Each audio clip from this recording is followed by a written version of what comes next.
সম্মানিত দর্শক ও শ্রোতামণ্ডলী, আজকের ভিডিওর মাধ্যমে আমরা বিশেষ করে তাকওয়া ও পরহেজগারি সম্পর্কে সংক্ষিপ্তভাবে আলোচনা করব ইনশাআল্লাহ।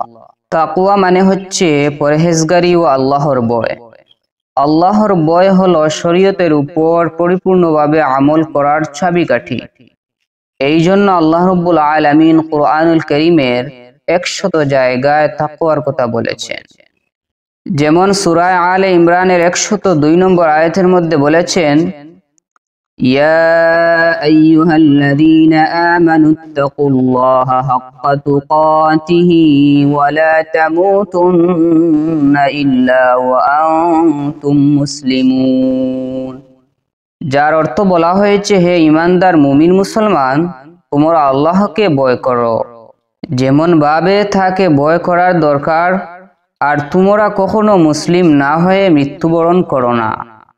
এই আয়াতের উপর আমরা খেয়াল করলে দেখা যাবে যে মহান রব্বুল আলামিন আমাদের জন্য 3টি বিষয়ের নির্দেশ দিয়েছেন। প্রথম যে বিষয়টি নির্দেশ দিয়েছেন সেটি হচ্ছে তাকওয়া, অর্থাৎ আল্লাহকে ভয় করার নির্দেশ দিয়েছেন। সেটি হচ্ছে আল্লাহর ভয়। এবং দ্বিতীয় বিষয়টি হচ্ছে আল্লাহ রাব্বুল আলামিনকে শুধু ভয় করা নয়, বরং তাকে এমনভাবে ভয় করতে বলেছেন যে যেমনভাবে তাকে ভয় করার দরকার। তৃতীয় বিষয়টি হচ্ছে এই আয়াতের মধ্যে আল্লাহ রাব্বুল আলামিন বলেছেন যে তোমরা মুসলমান না হয়ে মৃত্যুবরণ করো না। আল্লাহ রাব্বুল আলামিন যেন আমাদের সকলকে এই 3টি নির্দেশনার উপর আমল করার তৌফিক দান করেন, আমিন। সম্মানিত সুধীবৃন্দ, তাকওয়া সম্পর্কে সর্বপ্রথম আমাদের জানা রাখা দরকার যে তাকওয়ার 3টি স্তর রয়েছে।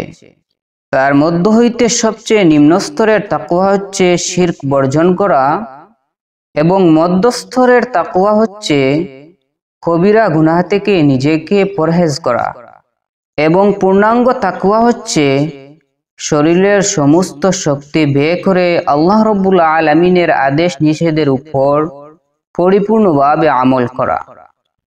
সূরা আলে ইমরানের 102 নম্বর আয়াতের মধ্যে আল্লাহ রাব্বুল আলামিন আমাদের সকলকে এই 3য় স্তরের পূর্ণাঙ্গ তাকওয়া ধারণ করার নির্দেশ দিয়েছেন। এই জন্য মুফাসসির হযরত ইবনে আব্বাস রাদিয়াল্লাহু তাআলা আনহু এই আয়াতের হাক্কা তুকাতিহি কথার ব্যাখ্যায় লিখেছেন যে এর মানে হলো শরীরের সমস্ত শক্তিটুকু ব্যয় করে আল্লাহ রাব্বুল আলামিনের নির্দেশিত পথে চলা, আর এ ব্যাপারে কারো তিরস্কারের পরোয়া না করা। কখনো এমন হয় যে লোকে কি বলবে এই বয়ে আমরা অনেক নির্দেশকে অমান্য করি এবং আল্লাহ রাব্বুল আলামিনের আদেশকে লঙ্ঘন করে থাকি। আবার কখনো আমরা বহু ইসলাম বিরোধী প্রথা প্রচলন পালন করি শুধু এই বয়ে যে এটা না করলে লোকে কি বলবে। আমাদের মনে রাখা দরকার, এভাবে মানুষের তিরস্কারের ভয় করা আমাদের ঈমানি দুর্বলতার পরিচয়।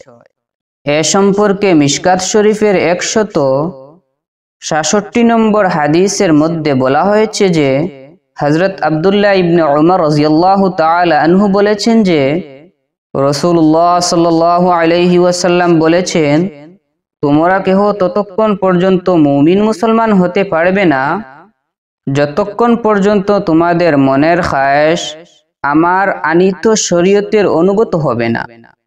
সম্মানিত সুধীবৃন্দ, আজকের ভিডিও অতটুকুই থেকে গেল। ইনশাআল্লাহ পরবর্তী ভিডিওতে আমরা তাকওয়া কিভাবে হাসিল হয় সেই সম্পর্কে বিস্তারিতভাবে আলোচনা করার চেষ্টা করব ইনশাআল্লাহ।